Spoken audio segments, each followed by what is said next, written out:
거울 속의 내 모습? 아직 청춘인 줄 알았습니다. 그 지독한 착각이 제 인생을 망쳤습니다. 13살 어린 그녀의 따뜻한 손길. 그땐 몰랐습니다. 그게 제 퇴직금을 노린 차가운 덫이었다는 걸. 사랑인 줄 알았습니다. 사기였습니다. 호텔방에서 낭만을 꿈꿨는데 눈을 떠보니 요란한 구급차 아니었습니다. 1000만 원과 함께 제 자존심도 실려나갔죠. 제1장. 껍데기는 가라. 새벽 5시 반. 알람 소리보다 먼저 나를 깨우는 것은 어김없이 찾아오는 요이다. 빌어먹을 전립선. 이놈의 오줌보는 10수년 전만 해도 화재를 진압할 소방호스처럼 힘찼는데 이제는 낡아 빠진 수도꼭지에 고무 패킹이 삭은 것처럼 질질 새기만 한다. 화장실 변기 앞에 서서 하염없이 아랫도리에 힘을 주다 보면 내가 늙어가고 있다는 사실을 매일 아침 형벌처럼 확인받는 기분이다. 끊어질 듯 이어지다 멈추는 물줄기. 시원하지 않다. 잔뇨감. 그 찝찝하고 미지근한 감각이 내 하루의 시작이다. 거울을 본다. 습기 찬 유리 너머로 낯선 노인이 나를 노려보고 있다. 희끗한 머리칼은 염색할 시기를 놓쳐 뿌리가 하얗게 올라와 있고 정수리 쪽은 휑하니 비어숲이 아닌 사막을 연상케 한다. 눈 밑에는 심술궂은 지방 주머니가 불룩하게 늘어졌고 무엇보다 보기 싫은 건 저 목주름이다. 칠면조 턱처럼 축 처진 가죽. 손으로 잡아 당겨본다. 잠시 팽팽해진다. 하지만 손을 놓으면 다시 힘없이 축 늘어진다. 탄력을 잃은 고무풍선 같다. 김창식 너도 다 됐구나. 속으로 뇌까려본다. 내 나이 68. 주민등록증 앞자리가 5로 시작한다. 한때는 산업화의 역군이라 불리며 밤낮 없이 기계를 돌리고 서류 뭉치와 씨름했던 나다. 기름밥 먹어가며 내 손으로 자식 둘을 대학 보내고 시집장가 다 보냈다. 서울 변두리지만 4명의 번듯한 아파트도 한 채 있다. 남들이 보면 성공한 인생이다. 노후 준비 잘했다 칭찬할지 모른다. 하지만 그건 내 껍데기만 보고 하는 소리다. 거실로 나온다. 아내는 벌써 일어나 주방에서 달그락거리고 있다. 우리는 대화가 없다. 아니, 언어라는 도구를 잃어버린 지 오래다. 10년 전부터 각방을 썼다. 싸워서가 아니다. 코골이가 심하다는 둥, 잠귀가 밝다는 둥 핑계를 대다 보니 자연스럽게 남남처럼 됐다. 이제 그녀는 아내라기보다 동거인 혹은 삼시세끼 밥 차려주는 사람에 가깝다. 그녀가 국을 데워놨다는 눈빛을 보내면 나는 알았다는 의미로 고개를 까닥일 뿐이다. 식탁 위에는 멀건 콩나물국과 김치, 멸치볶음이 놓여있다. 씹는 소리만 요란한 정막 속에서 밥을 넘긴다. 밥알이 모래알 같다. 목구멍으로 넘어가는 음식물이 영양분이 되는 게 아니라 그저 나를 죽지 않게 연명시키는 사료처럼 느껴진다. 나는 숟가락을 놓자마자 등산복을 챙겨 입는다. 화요일, 청계산 등산 동호회 가는 날이다. 형형색 색의 등산복을 입은 노인들. 멀리서 보면 단풍 같지만 가까이서 보면 늙은 공작새들의 바락 같은 풍경. 나는 그곳에서 고문이라는 직함을 달고 김창식이라는 껍데기를 연기한다. 내 인생은 잔잔한 호수 같다. 아무 일도 일어나지 않는 너무나 평온해서 미쳐버릴 것 같은 고인물. 가끔은 이 호수의 돌이라도 던져 파문을 일으키고 싶다. 그게 설령 내 인생을 뒤집어 엎을 거대한 바위라 할지라도 이 지독한 권태보다는 나을 것 같았다. 나는 목말랐다. 미지근한 둥글레차 말고 혀가 데일 듯 뜨거운 에스프레소 같은 자극이 필요했다. 제2장. 박 사장의 몰락 그리고 망각 원인. 산 입구에 들어서자 익숙한 얼굴들이 보인다. 문득 작년 이맘때쯤 우리 동호회를 발칵 뒤집어 놓았던 박 사장 생각이 났다. 박 사장은 나와 동갑내기로 왕년에는 명동에서 구두 도매상을 하며 꽤나 현금을 만지던 친구였다. 호탕한 성격의 술값도 잘 내서 회원들 사이에서 인기가 좋았다. 그런 박 사장이 어느 날부터인가 달라졌다. 칙칙한 등산복 대신 젊은 애들이나 입을 법한 타이즈 패션을 하고 나타나더니 머리도 샛노랗게 염색을 하고 왔다. 이유는 뻔했다. 배드민턴 동호회에서 만났다는 띠동갑 연하의 여자 때문이었다. 그때 박 사장은 우리에게 침을 튀기며 자랑했었다. 그 여자가 자기를 얼마나 끔찍하게 챙기는지, 밤마다 자신의 회춘한 정력을 감당하느라 여자가 얼마나 행복한 비명을 지르는지. 우리는 겉으로는 주책이다, 조심해라 핀잔을 주면서도 속으로는 그를 질투했다. 그의 얼굴에 핀 개기름이 불어왔고 그가 뿜어내는 수컷의 활력이 샘났다. 하지만 그 봄날은 딱 3개월을 넘기지 못했다. 여자는 박 사장에게 가게 보증금을 올려달라, 차를 바꿔달라 야금야금 요구하더니 결국 박 사장이 퇴직금으로 묻어둔 상가 건물 하나를 담보로 대출을 받게 만든 뒤 잠적해버렸다. 결말은 참혹했다. 박 사장의 본처가 등산로 입구까지 쫓아와 그의 멱살을 잡고 흔들었다.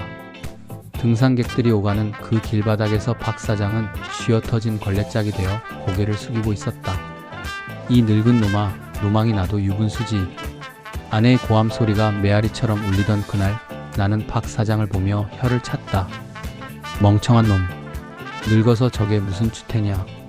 나는 절대 저러지 말아야지. 그렇게 다짐했었다.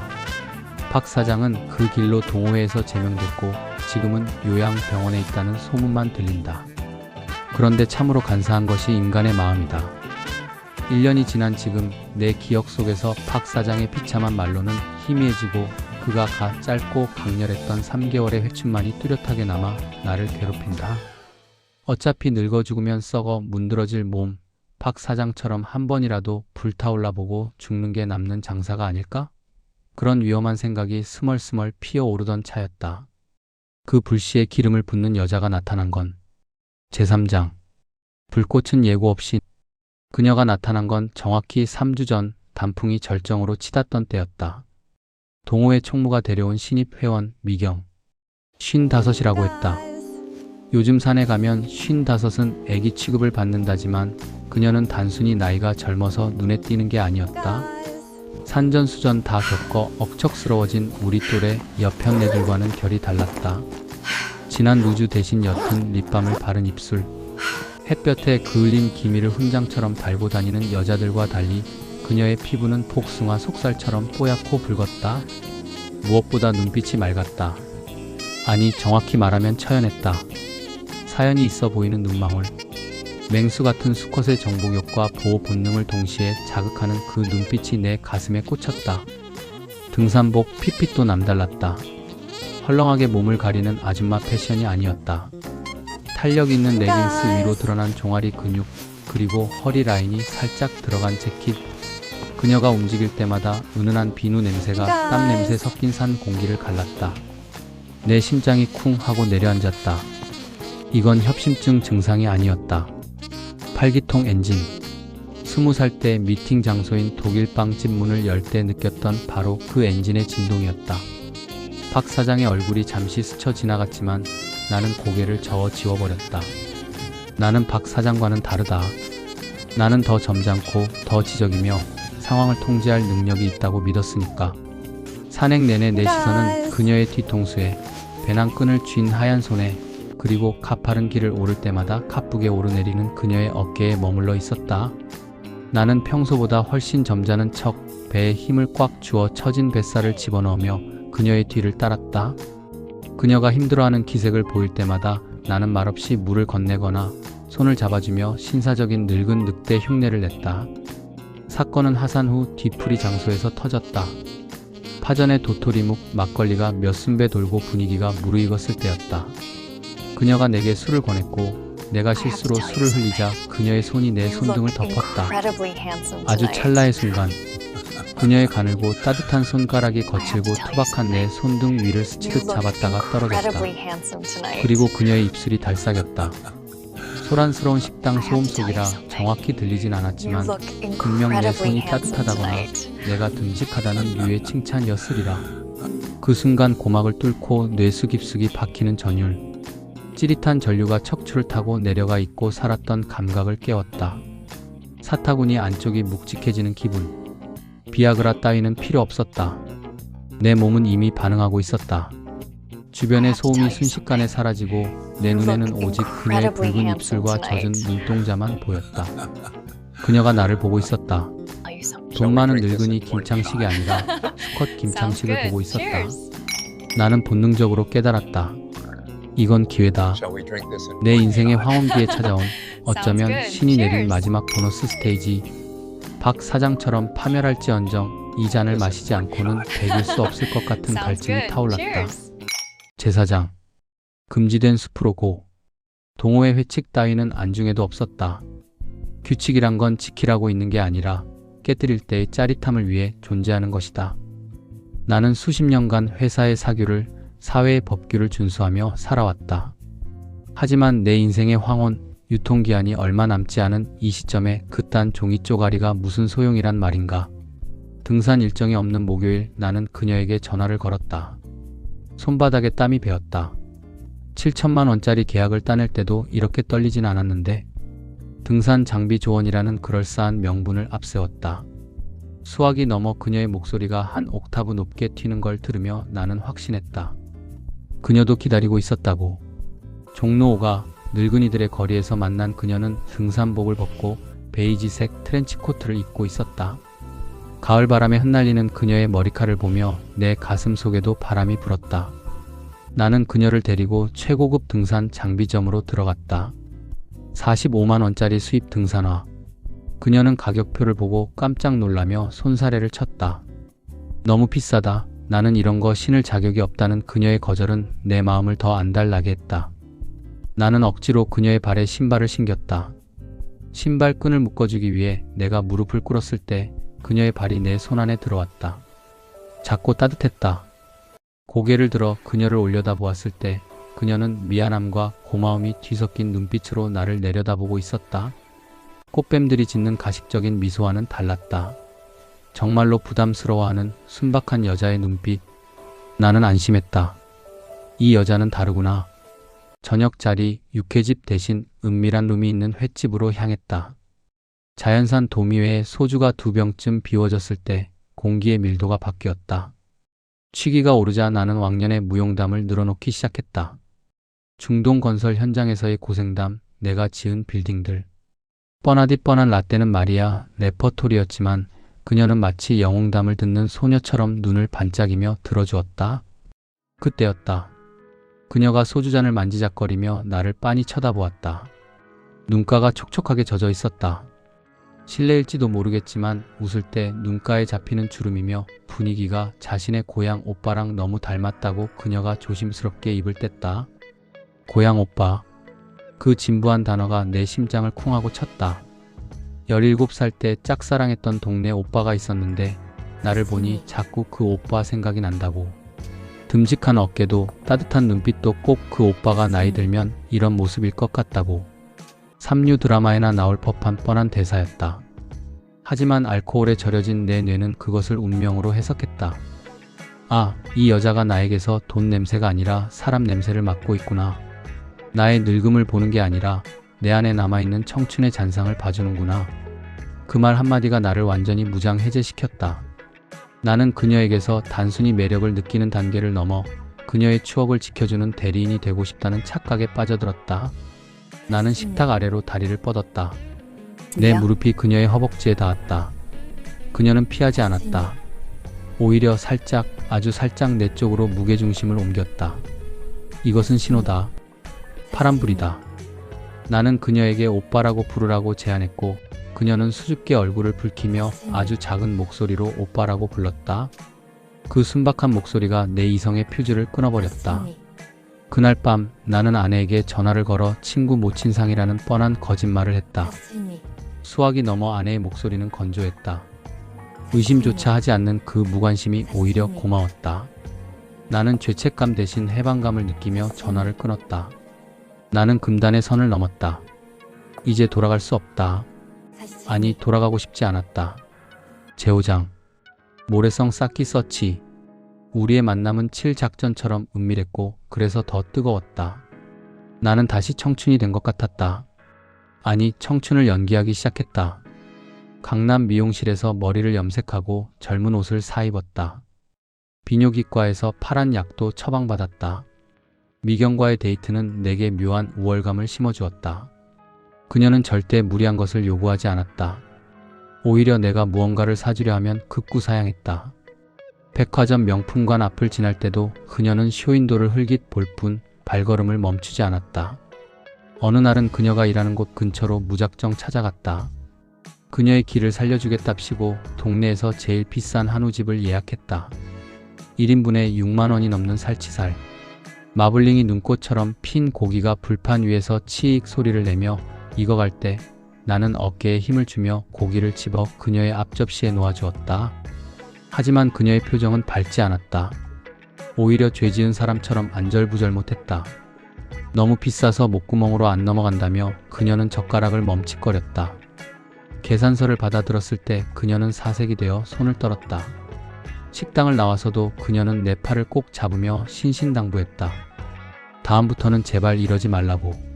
자신은 시장통에서 파는 뜨끈한 국밥 한 그릇이면 된다고.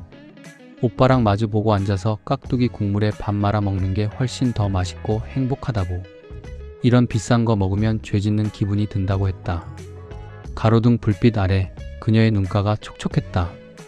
그 말에 나는 또 한 번 무너졌다. 요즘 세상에 이런 여자가 어디 있단 말인가.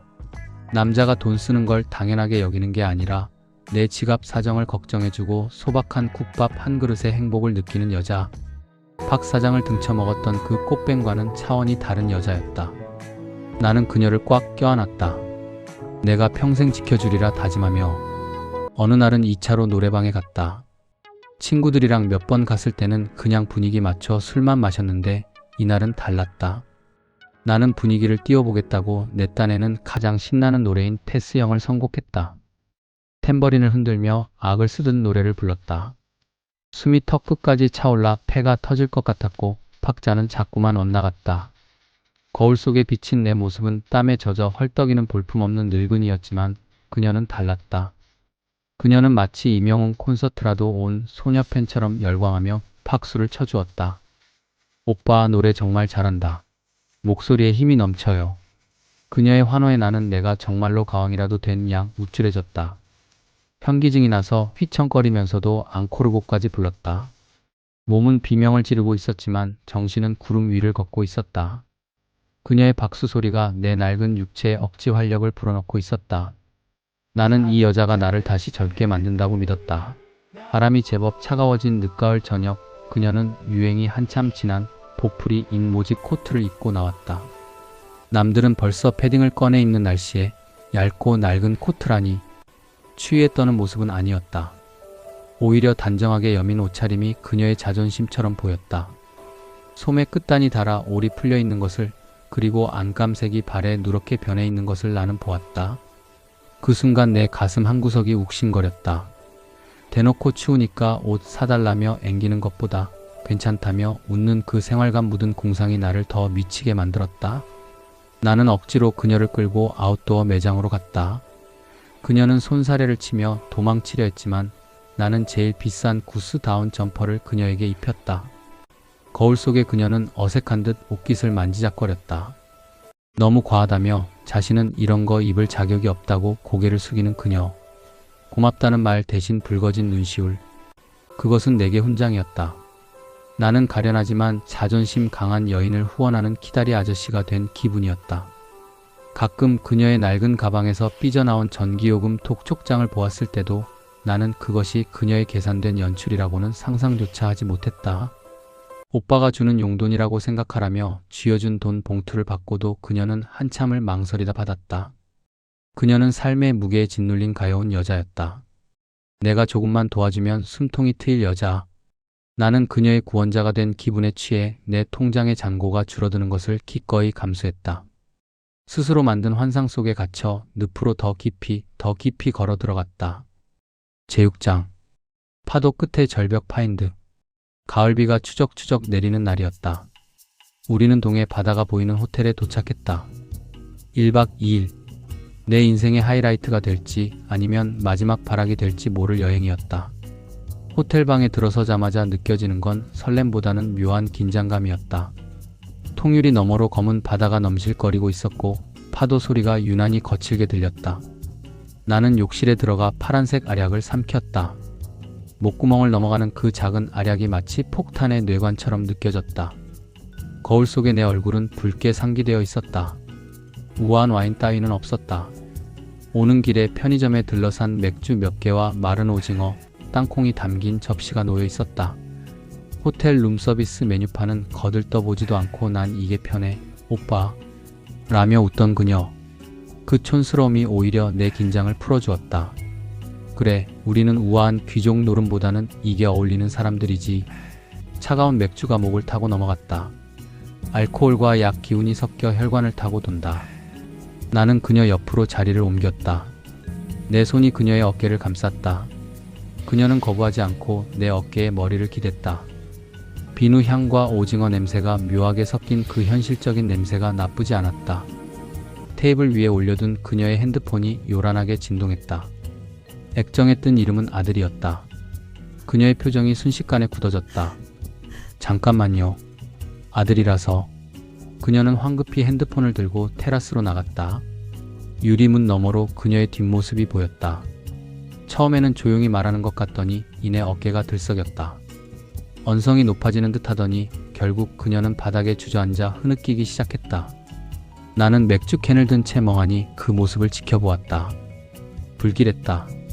가슴 속에서 무언가 쿵하고 떨어지는 느낌이었다. 잠시 후 그녀가 눈이 퉁퉁 부은 채 방으로 들어왔다. 화장이 눈물에 번져 엉망이었다. 왜 그래? 무슨 일 있어? 나는 짐짓 아무렇지 않은 척 물었다. 그녀는 대답 대신 고개를 숙이고 한참을 훌쩍거렸다. 그 침묵이 나를 조급하게 만들었다. 내가 재차 묻자 그녀는 그제야 떨리는 입술을 열었다. 오빠, 정말 미안한데 나 지금 서울 올라가 봐야 할 것 같아요. 갑자기 왜? 아들한테 무슨 일 생겼어? 아들 녀석 가게가 내일이면 압류 들어간대요. 사채업자들이 들이닥친다고. 당장 1,000만 원을 못 막으면 애가 어떻게 될지 모른다고.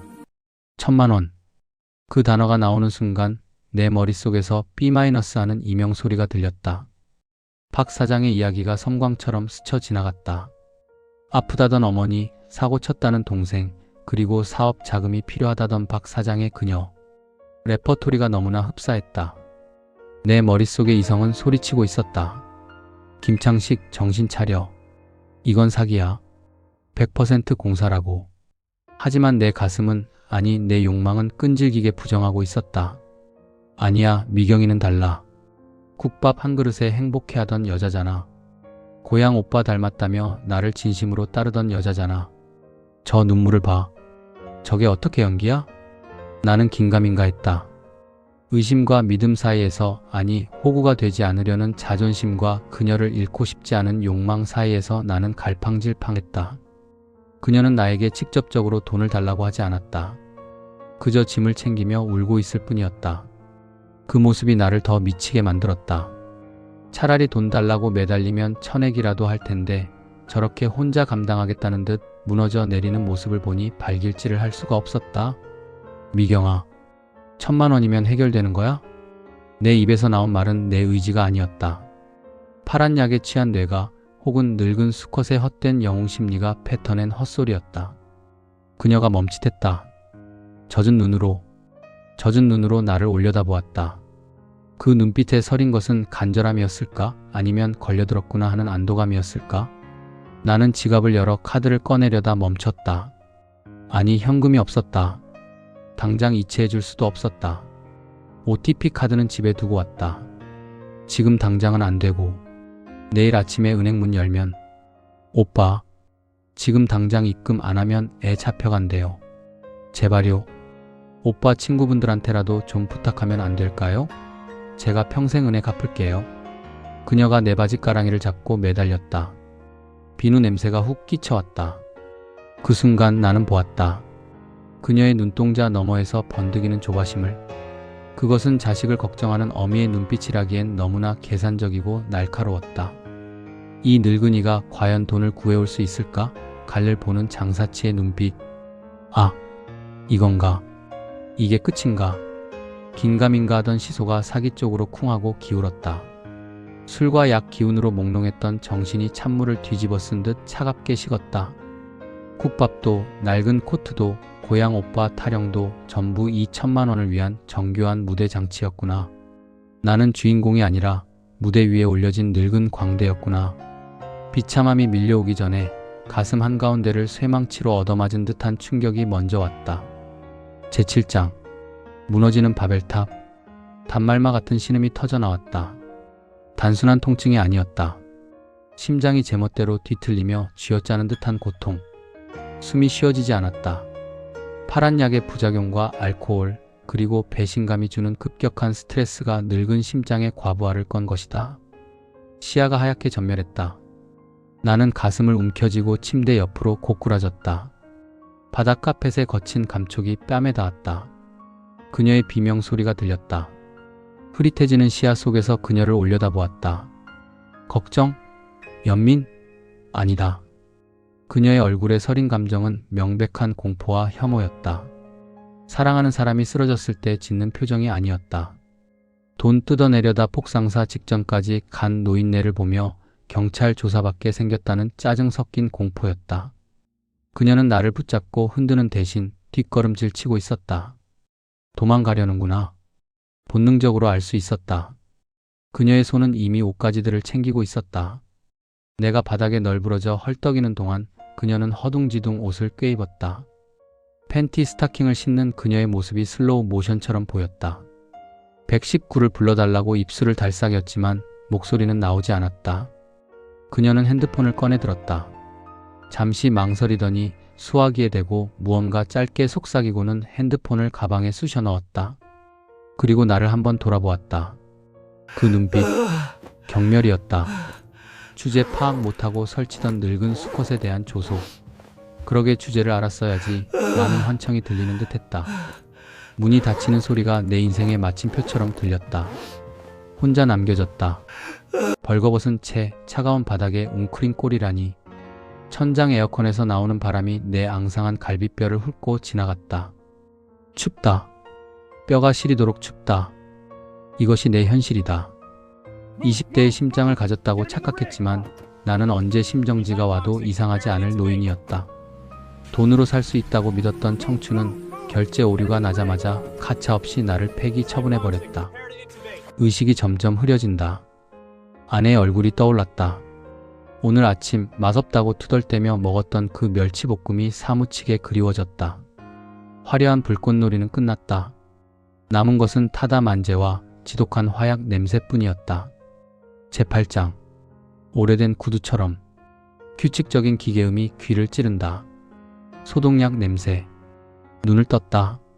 낯선 천장이다. 아니, 난 익다. 가슴이 뻐근하다. 숨을 들이마실 때마다 갈비뼈 사이가 묵직하게 울린다. 고개를 돌렸다. 혹시나 그녀가 있을까? 그런 헛된 기대는 0.1초 만에 박살났다. 침대 옆 간이 의자에 앉아있는 사람은 아내였다.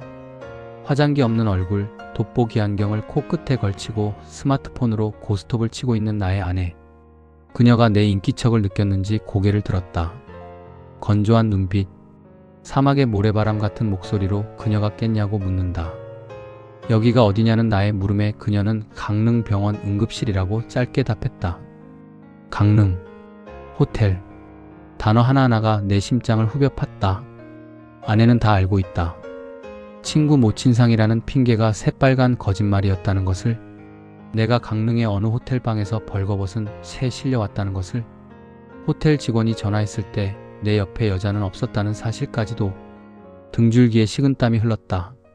차라리 죽는 게 나았을지도 모른다는 쪽팔림. 차라리 아내가 소리를 지르고 멱살을 잡았으면 좋겠는데 그녀는 너무나 덤덤했다.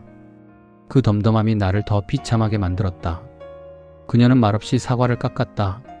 사과 껍질이 끊어지지 않고 길게 이어졌다. 그녀는 내 치부를 덮어주고 있었다. 사랑해서가 아니다. 김창식의 아내라는 자신의 체면을 위해서, 그리고 늙은 남편의 마지막 자존심을 짓밟아봤자 남는 건 더러운 진흙탕 싸움뿐이라는 걸 알기 때문이다. 그녀가 깎은 사과 한 조각을 내 입에 물려주었다. 늙으면 곱게 늙어야지 심장도 안 좋은 양반이 객기는. 그녀의 혼잣말 같은 핀잔이 비수처럼 꽂혔다. 사과가 짰다. 내 눈에서 흐른 눈물이 입가로 들어간 탓일까? 미경은 없었다. 1000만 원도 건네지지 않았다. 내 핸드폰을 확인해 보니 그녀의 번호는 이미 없는 번호였다. 완벽한 손절. 그녀는 프로였다. 나는 아마추어 호구였고 퇴원 수속을 밟는 내내 나는 아내의 뒤만 졸졸 따라다녔다. 예전 같으면 여자가 알아서 하라고 큰 소리 쳤을 텐데 지금의 나는 지팡이 짚은 환자일 뿐이었다. 아내가 운전하는 차 조수석에 앉아 창밖을 보았다. 화려했던 단풍들이 며칠 새다 떨어져 앙상한 가지만 남았다. 저 나무들이 꼭 나 같았다. 잎사귀 다 떨구고 벌거벗은 채 겨울을 맞이해야 하는 늙은 나무. 집에 도착했다. 익숙한 냄새, 곰팡내 섞인 벽지 냄새와 구수한 된장찌개 냄새. 그토록 지루하고 탈출하고 싶었던 이 집이 지금은 세상에서 가장 안전한 벙커처럼 느껴졌다. 나는 안방 침대에 누워 이불을 머리끝까지 뒤집어 썼다. 그리고 소리 죽여 울었다. 잃어버린 돈 때문도 도망간 여자 때문도 아니었다. 나라는 인간의 밑바닥을 확인한 그 처절한 수치심 때문이었다. 제구장. 낙엽은 흙으로 돌아간다. 2달이 지났다. 겨울의 초입이다. 나는 다시 청계산을 찾았다. 물론 이제는 고문 자격이 아니다. 화려한 등산복도 왁자지껄한 술판도 없다. 무릎 보호대를 차고 등산 스틱에 의지해 천천히 걷는 재활 환자일 뿐이다. 차가운 공기가 폐부를 찌른다. 예전엔 이 추위가 싫었는데 지금은 정신이 번쩍 드는 게 나쁘지 않다. 오르막길 벤치에 앉아 숨을 고른다. 저 멀리서 중년의 남녀 한 쌍이 올라온다. 남자는 배에 힘을 주고 목소리를 깔며 여자의 배낭을 들어주려 하고 여자는 교태 섞인 웃음을 흘린다. 2달 전의 내 모습이다. 웃음이 픽 터져 나왔다. 비웃음이 아니다. 연민이다. 그래, 좋을 때다. 실컷 즐겨라. 하지만 대가는 혹독할 거다. 나는 더 이상 그들이 부럽지 않다. 내 안의 사자는 늙었다. 이빨도 빠지고 발톱도 뭉개졌다. 억지로 젊음을 흉내내며 발기부전 치료제를 삼키던 김창식은 강릉 호텔 방에서 죽었다. 지금 여기 앉아있는 건 늙음을, 그 자연스러운 소멸을 받아들인 김창식이다. 주머니에서 보온병을 꺼냈다. 아내가 아침에 말없이 챙겨준 것이다. 뚜껑을 여니 하얀 김이 모락모락 피어오른다. 한 모금 마신다. 미지근한 둥글레차. 미경과의 데이트 때 마셨던 에스프레소처럼 진하지도 와인처럼 향기롭지도 않다. 하지만 구수하다. 그리고 속을 편안하게 데워준다. 자극적이지 않고 슴슴한 이 맛이 30년을 함께 산 내 아내 같고 지금의 내 인생 같다. 그래, 이만하면 됐다.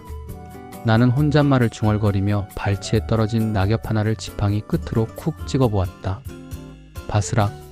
낙엽은 부서져 흙으로 돌아갈 준비를 하고 있다. 화려하게 나무 위에 매달려 뽐내던 시절은 끝났다. 하지만 슬프지 않다.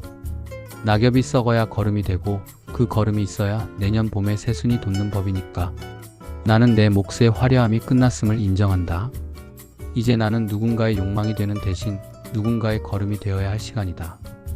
그것이 자식 놈들이건 혹은 그저 지나가는 등산객에게 길을 비켜주는 뒷방 늙은이의 역할이건 상관없다. 휴대폰이 울린다. 아내다. 내려가고 있냐는 물음, 두부 한 모 사오라는 지령. 나는 알았다고 짧게 답하고 전화를 끊는다. 지팡이를 짚고 일어선다. 다리가 뻐근하지만 발걸음은 올라올 때보다 훨씬 가벼웠다. 산 아래 시장에서 두부 한 모 사서 들어가는 길. 오늘 저녁 된장찌개는 왠지 달게 느껴질 것 같다. 차가운 늦가을 바람이 불어와 내 헐거워진 목주름을 스치고 지나갔다. 시원했다.